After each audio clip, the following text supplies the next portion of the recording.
Hello, and welcome to the Conversations with Zendesk podcast. I'm your host, Nicole Saunders. Today, we are talking with Donna Haddigan, Senior Director of Client Support at Talkspace.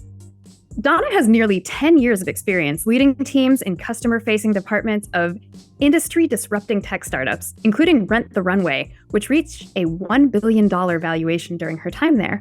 And now she's at Talkspace, which went public in late June 2021. From working with clients directly to building training and quality assurance teams from the ground up, and now overseeing the full support operation at Talkspace, Donna has a deep understanding of what it takes to be successful within a multitude of support roles and uses this knowledge to build an incredible experience, not only for customers, but for her employees as well. Today, we'll be talking about her work at Talkspace, how they've used Zendesk to scale their support operations while maintaining a deep empathy and human connection with their customers. Before we dive into that conversation, a quick reminder, Zendesk Relate is coming up, and we have announced some truly amazing speakers. Head over to zendeskrelate.com to see that list of speakers and get your ticket. We'll see you in Las Vegas, April 16th through 18th. Also, we would love to hear from you. If you have questions you'd like to hear us answer, ideas for an episode theme, or just want to tell us what you think, you can reach us anytime at cwzpodcast@zendesk.com. Also, to stay in the loop on Relate, Zendesk news, and of course, this podcast, be sure to follow Zendesk on LinkedIn. That is the home where we are sharing the latest, so be sure to join us there. All right, without further delay, Donna Haddigan, welcome to the Conversations with Zendesk podcast. Thank you. Thank you for having me. So glad to have you here. I think Talkspace is so cool, but I know that not all of our listeners may be familiar. So tell us a little bit about what Talkspace does and what the company's mission is.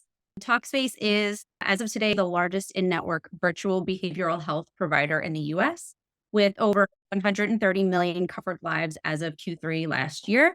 Our providers offer either asynchronous text messaging with their clients, or we also have the option for live session phone call, which is a call sort of like FaceTime, but it's through a platform, HIPAA compliant, and they can schedule either an audio call, a video call, or a text messaging session that's live with their provider for in-the-moment feedback and therapy in the moment. So it's a really great platform. It's a great way to receive mental health for maybe somebody who doesn't have access to leave their home, or they have a really busy schedule. We all are super busy nowadays. And so having a therapist sort of in your pocket on your phone is a really great way to make sure you're prioritizing your mental health.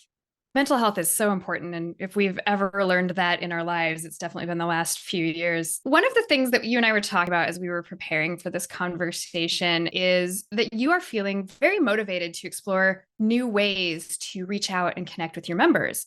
And I imagine that kind of connection is really important and critical to the mission of what Talkspace does. Tell us a little bit about some of the things that you're looking into, what is driving that exploration, and how you're thinking about it.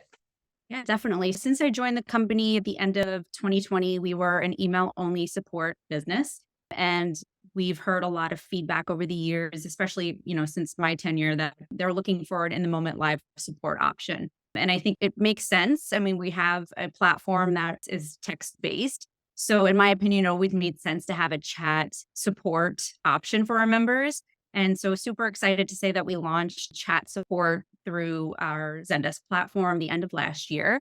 And we are currently exploring phone support, which is, again, something that our members have asked for a really long time. And so it's something that I have prioritized within, my tenure when I joined the company in this particular role. I knew it was something that would be really valuable to our members as well as our business. And so we're super excited about launching that very, very soon. That makes a ton of sense. I imagine if somebody is engaging with a mental health practitioner and they're, like you said, on a chat or on a video call, and maybe they get kicked out and can't get logged back in, or something like that happens, not implying that it happens often, but technology is technology. It makes a ton of sense that they would want those real-time channels. If you're having a real-time experience, you don't want to have a delayed support experience to re-engage and get back into that system.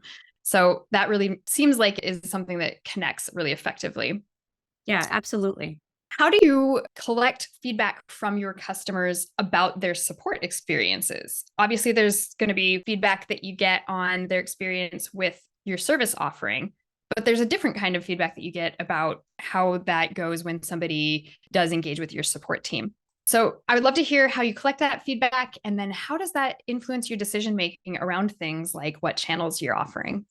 I'm really interested in understanding what somebody is looking for when they reach out to us for support. So, what do they value? What did they appreciate about our service? What did they feel like we could do better? So, CSAT is always a great method for that, but not a lot of people will leave feedback if it's not something that they want to see improved.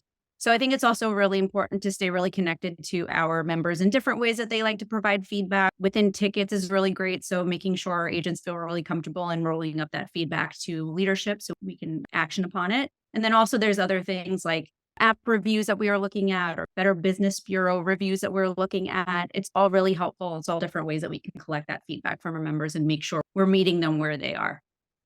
You've implemented some new and innovative things with how you offer support when you launched your Teen Space program. And I think the Teen Space program is really interesting. So I'd love it if you tell our listeners a little bit about what that program is, and then how you approached creating a differentiated support experience for that specific audience.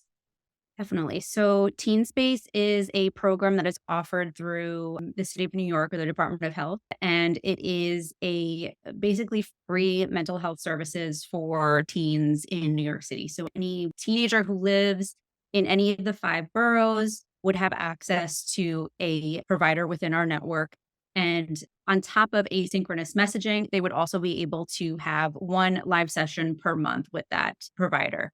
So when approaching Teen Space, really wanted to make sure that I understood this demographic, right? So there's a lot of differences between how different audiences would connect with support when our help was needed. So looking at teens specifically, obviously spend a lot of time on their phone, text messaging, social media, and things like that. So having that chat option was really important for us to launch. That is something that we made sure was available.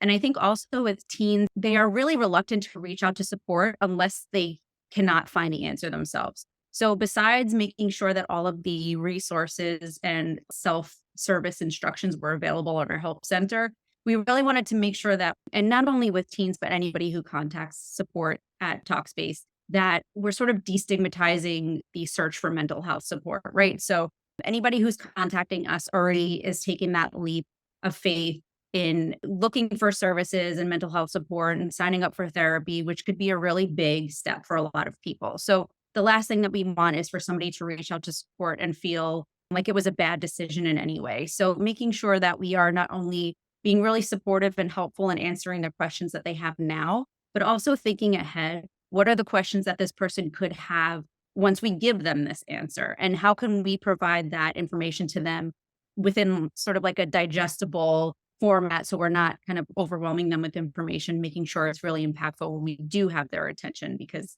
I'm sure I think the average attention span of a human these days is about 8 seconds. So making sure that we are being really strategic with the information and giving people proactive education on the service when they do reach out and contact us to limit that need in the future. That's fantastic.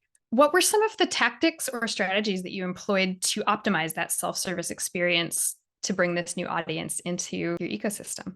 There is a different amount of energy or a different amount of resources that is needed to answer a question like, I need to reset my password, or I'm about to run out of my medication. So just making sure that I understood all of those reasons and understood the urgency behind all of those contact reasons. And then just making sure we prioritize the team and the resources that were available for that team, and also our end users, to make sure that everybody was able to get the answer that they needed as soon as possible. Absolutely. It's critical to understand what issues your customers might have that are really urgent, and make sure that you've got the workflows implemented to manage that effectively and make sure you're able to respond as needed. I mean, Talkspace sounds like an incredible service. You just talked about some new channels that you've launched, a new program that you expanded. I'm also sure that your user base really grew during the pandemic, right? There was a time that a lot of people needed some mental health assistance and weren't necessarily able to go get it in person. I'm sure that it was a challenge to handle a big influx of members while maintaining that feeling of personal connection and empathy that is clearly necessary in the mental health space. How did your organization handle that? And what did you learn from that period of time? I came in at the tail end of 2020. So I heard a lot of stories about the volume that had come in throughout the year, but I was also seeing it as well in live. So I think it was trying to figure out how to forecast volume that we could not foresee, right? The pandemic came out of nowhere. So I definitely saw a need to change the structure of the department to better support those more urgent contacts that we were discussing a little bit ago, Mm-hmm. and kind of structure the team in a way that was better equipped to handle each contact type that had come in. So adding to that, empathy was really important for us to have within all of our communications, making sure that all of our employees are trained to make sure that they are including that in all of their responses to our members. So obviously our members are reaching out to us because they have lost access to their provider or their account, and making sure that we're really sensitive to those inquiries, because there's a lot of weight when somebody is not able to reach their provider. Maybe they had taken off from work to make sure that they're able to have this appointment. Or, they are struggling with a decision and they really need to discuss it with their provider. So making sure our team members are keeping all of that in the back of their mind when they're helping our members. And something that I say often to our team is, it's not just another ticket. Don't think of them as tickets. These are people and they're all waiting for our help. So it's really important to make sure you're keeping that perspective when you're helping our members, because it's very, very important. They're reaching out to us for support, to reconnect with their provider. So having that empathy within each and every communication is absolutely necessary and required for sure. Don't think of it as another ticket. Think of it as people. That is a great statement. And I think that should apply to any support organization, not just those that are dealing with highly personal issues like Talkspace does, but any company is going to benefit from remembering that you're not just trying to close out as many tickets as you can. You're Right. trying to help as many individuals and as many humans as you can. Exactly. So it sounds like you've implemented a couple of new channels, you've expanded a bunch. How do you approach change management and what does that look like for your organization? It's something that's very important to me. Obviously, being an employee myself, I know what it feels like to have a change come down the pike where maybe you're not expecting it or you don't quite understand the reasoning behind it. Taking all of my past experiences in mind, I like to implement that within my own department, how I structure my own team and how I relay messages to my own department. So we're really aware when we do roll out a change, even if it's something that's benefiting our employees, it's still a change that they have to be aware of and make themselves comfortable with, maybe after something else had just recently changed. We always have this sort of like introductory period where if something is changing, we give at least 2 weeks notice or maybe some practice time. But it's something that I'm really aware of as a leader to make sure that our team feels really comfortable with any changes that are happening. They understand why it's happening and how it impacts them directly. And that's all very, very necessary to make sure everybody feels really comfortable and you maintain morale within your team. Keeping that kind of trust with transparent communication seems like it's really integral to that change management. Like you said, making sure people understand not only what's happening and how it impacts them, but why it's happening so that they can really get on board with it and get behind that. Absolutely, yes. If another support manager came to you and was saying, "Hey, Donna, I hear that you've done a lot of these changes. I'm looking to implement a new channel or I'm trying to offer a new differentiated experience." Any key learnings or takeaways from the experiences you've had that you would share with that person? Paying attention to the feedback that you're getting from your members. It's really Mhm. important to understand what they're looking for. You can have an idea of what you think the best support experience is, but if that's not what your clients are looking for, then it's not helping anybody. So making sure you're taking the time to understand who your audience is and what they're looking for from your support organization is really important. And just making sure that you have as many channels of communication available for, a multitude of preferences. I love what you said about making sure that you understand what your customers actually want, because you can have the best designed customer experience in the world, but if it's not the one that your specific audience wants, it's still not going to resonate. Right. We also talked about making sure that you're remembering that every ticket represents a human being. And it's important to keep that in mind. And then you were just really mentioning sort of the omni-channel piece of understanding that different people are going to want to reach out in different ways. And that's why it's so valuable to offer different channels so that they can reach out whichever way is going to work the best for them. Exactly. It's so important for us to meet our members where they are and make sure that we are prioritizing everybody's method of communication. So I think, again, I think I'd mentioned this before. Everybody's so busy. There's so much stuff going on. Besides being a full-time employee, I also have two very small children, and there's summer camp and daycare and wellness checks, and there's so much stuff going on. So it's really important to make sure that we are able to support all of our members in the way that is best for them, and we're available where they need us. Well, Donna, we've talked a lot about where you've come from, what things you've done in the past. Tell me a little bit about what you're looking to in the future and where you see the future of your customer experience going. Yeah, so this year is going to be another exciting year. We have a lot of growth that's happening within our department. So, obviously, as we scale and as our department gets a bit more sophisticated, there are other roles that are going to be opening. So, just expanding the opportunity for my team members is really exciting for me. I love rewarding hard workers, and I love seeing my team's passion for not only our company, Talkspace, and what we do and our mission, which I want to call out as really important. I think everybody that we have hired into support specifically has really had the mission of the company resonate with them.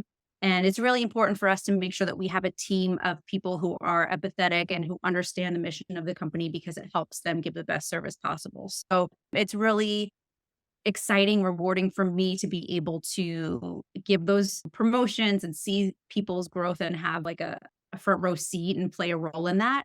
That's really exciting for this year. And then also, obviously, looking into other innovations that are available to us, like AI, is really exciting. And it's never a replacement to create a super user or a better experience for a member, but it's never a replacement for a human. I think a lot of people who contact Talkspace support specifically are looking for that human to human interaction. And it's for me to maintain that as well. So there's definitely going to be a lot of enhancements coming this year, and super excited for where we have begun the year. And I think it's only going to go up from here. That's so exciting. I'd love to dig into that AI piece just a little bit more. Like you Mhm. said, especially for your industry, you don't want to be replacing agents with AI because they want that human touch. Where do you see it fitting into the support experience? Is it more on the agent help side, or are there some customer facing applications for it? What kinds of things are you thinking about? I think it's valuable on both sides. I think it's valuable internally to surface answers to agents easier, especially in our business. It's so complex with healthcare and just sort of our platform and how it works. Our knowledge base is really, it's complex. So it's really important to have that piece of searchability and being able to have our team members find what they need fast, so that they can provide that really quick service that our members are looking for. And then also on the end user side of things, I think it's really important to also surface that knowledge to our end users. Maybe somebody doesn't have time to search through our help center to find the exact article that they need. So having AI available within a messaging experience so that somebody can find that information that, is available in the help center, but maybe not so easily found, would sort of enhance the experience. So again, if somebody needs an agent support, being able to route that customer to our team member. But again, if it's just a self-service instruction that's needed, just being able to give that information to that end user and have them, get back to their day as quickly as possible. So it's very beneficial on both sides of the coin, internally and with our end users as well. So looking forward to exploring that much more this year. Awesome. Those are some really great applications of AI. And I too am really excited to see where it goes and how it can help with things like search, and not just pointing you to what article might have the information, but where in the article it has the information, or summarizing it, or those things that just make it that much more efficient to be able to get that answer. Our final question, and this is our favorite question that we love to ask every guest that comes on the podcast, which is, have you ever, as a customer, had an experience with a company that you think is a great example of a good customer experience? So maybe you've gone through a support interaction or something like that went really well. Now's your moment to put the spotlight on someone else. I mean, when I think of a really great support experience, Nordstrom always comes to mind. There was a time where I had ordered a Christmas present, and for whatever reason, I decided to keep it wrapped in the box and not look at the order when it arrived to me, which is a really big mistake. And I should not have done that, because when I did Totally been there. yeah, When I did open up the box, it was a necklace instead of, I think it was a wallet or something that I had gotten. So it was quite a bit of a shock. And I called Nordstrom fully expecting to have to go through this whole process of proving that I received this necklace instead of what I had actually ordered. But they were really helpful and understanding and sympathetic because I think it was around Christmas time. So they were very helpful and helped replace the item very, very quickly. So I always think of that when I think of a really great experience. But I think anybody who is, or any support service that is friendly and welcoming and personable is always a great one. So. Awesome. Well, thank you for sharing that, and shout out to Nordstrom's. Donna, it's been so great having you. Thank you so much for joining me today. Thank you. It was so nice to be here. Absolutely. And for our listeners, just to call out, Talkspace, we just learned a lot about the things that they offer, and employers and organizations have the ability to partner with Talkspace to offer their services to their staff. So whether you're a startup or a large enterprise organization, you can go ahead and see what Talkspace is really able to offer for your staff. Quality mental health services are linked to greater engagement and customer retention, and we all know, especially given everything that's happened the last several years, that offering mental health services to employees is really valuable. So visit business.talkspace.com to learn more and request a demo. All right, that is our episode for this week. I hope to see many of you at Relate coming up very soon here. And until next time, I'm Nicole Saunders for Zendesk, the intelligent heart of customer service.